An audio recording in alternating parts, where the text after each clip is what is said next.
நலம் தரும் நந்தி வழிபாடு. சிவபெருமானின் வாகனமாக இருப்பவர் நந்தி பகவான். சிவன் கோவில்களில் நம்மை முதலில் வரவேற்பவராக நந்தி பகவான் உள்ளார்.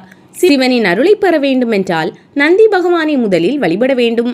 சிவாலயங்களில் சிவன் சன்னதிக்கு எதிரே நந்தி பகவான் வீற்றிருப்பார்.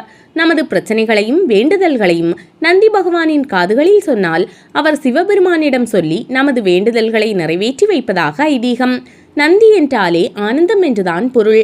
நந்தி பகவானை வழிபட்டால் வாழ்வில் ஆனந்தம் ஏற்படும் என்பது நம்பிக்கை. நந்தி பகவானை வணங்கும் போது முதலில் அதன் வால் பகுதியை வணங்க வேண்டும். பின்பு வில்வ மலர்களை சமர்ப்பித்து நெய் விளக்கேற்ற வேண்டும். நந்தியின் காதுக்கு அருகே சென்று நமச்சிவாய என்ற 5 எழுத்து மந்திரத்தை சொல்ல வேண்டும். அடுத்து நந்தியை வலது பக்கமாக வலம் வந்து பிரார்த்தனை செய்ய வேண்டும். நந்தி பகவானை வழிபட்டால்தான் சிவ வழிபாடு முழுமையடையும். நந்தியை வழிபடுவதால் தீய எண்ணங்கள் நீங்கி மனதிற்கு அமைதி கிடைக்கும்.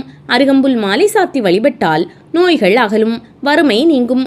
குழந்தை பாக்கியம் இல்லாதவர்களுக்கு குழந்தை செல்வம் கிடைக்கும் என்பது நம்பிக்கை. பிரதோஷ பூஜையில் நந்திக்குதான் முதல் அபிஷேகம் நடைபெறும்.